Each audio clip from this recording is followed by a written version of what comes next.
Assalamualaikum warahmatullahi wabarakatuh. My name is Hana Dita K, and now I will explain about the functions of evaluations. The first one is for improvement and development of learning systems.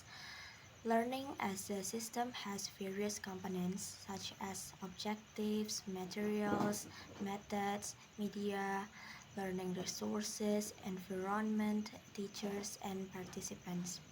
Thus, improvement and development of learning must be directed at all learning components.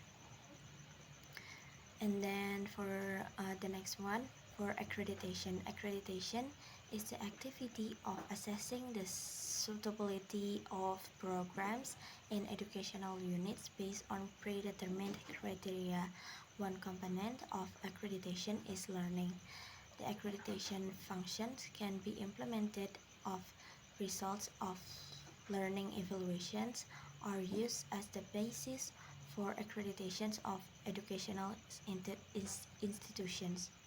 And then next, provide feedback. Feedback for teachers as a basis for improving the learning process and holding remedial programs, students. For the next one is the scoring. Determine the value or number of students learning progress or outcomes in certain subjects as material for providing reports to various parties, determining grade promotions and determining whether students pass or not. And then next, about the counseling guidance. Understand the background like psychological, physical, environmental of students who experience learning difficulties, where the results can be used as a basis for solving these difficulties. And the next, for measuring the level of students to determine the placement of learning situations that are appropriate to the level students' abilities, like for example, determining specialization programs. Okay, that's it all about the functions of evaluations. And now I will explain about the Bloom's taxonomy domains. Bloom's taxonomy is divided into 3 domains, namely cognitive, affective, and psychomotor. However, the cognitive domain is more often used in learning. And for the first one is about cognitive domain or knowledge. The cognitive domain includes the ability to restate a concept or principle that have been learned, which relates to thinking, skills, competence in acquiring knowledge, recognitions, understanding, conceptualization, determination, and reasoning. Bloom further divides the cognitive or intellectual or the knowledge domain into 6 levels as follows: C1 to C6. First is knowledge, understanding, applications, analysis, synthesis, and evaluations. And then the second one about the affections domain or attitude. The affective domain is the domain that related to attitudes, values, feelings, emotions, and the degree of acceptance or rejections of an object in teaching and learning activities. And then Bloom's divided the affective domain into 5 categories, namely receiving, attending, responding, valuing, organizations, characterizations. And then the last one about the psychomotor domain or actions. The psychomotor domains includes competence in doing work involving the limbs and competence related to physical movement or motor. It consists of reflex movements, skills, basic movements, perceptual abilities, accuracy, and complex expressive and interpretive skills. And then there are a number of categories that fall into the psychomotor domain, which includes imitations, manipulate, experiencing, and regulations. That's it. Now I will explain about the teacher-made task. This is a task that has been prepared by the teacher who will use the task.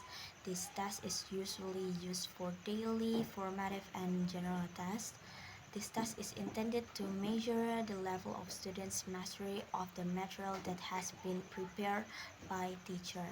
For this reason, teachers must create questions logically and rationally regarding the main material.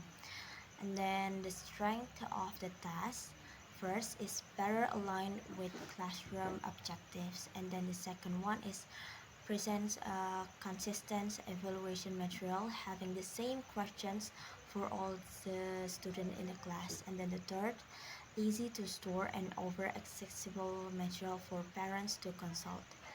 And then the weakness of the task. For the first one, the tests are not so carefully or scientifically prepared, and then the second, the items of teachers made tests are seldom analyzed and edited, and then the types of behavioral change covered are often limited in scope. I will explain about the steps for preparing test items. The first one, determine the purpose of the test. The second one, determine the competencies to be tested. The third one is determine the material to be tested. The fourth one, determine the distribution of items based on competencies, materials, and forms of assessments, like for example for writing tests, written tests, multiple choice forms, descriptions, and practical tests. Fifth, compile the grades.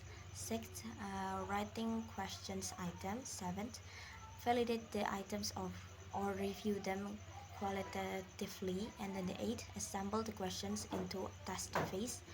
And then 9, compile the scoring guidelines. 10th, test the test items. 11, quantitative item analysis of empirical data from trial results. The 12th, questions improvement based on the results of the analysis. Now the last one, I will explain about the types of validity. The first one is content validity, the extent to which a test covers the material or concepts it is supposed and measures.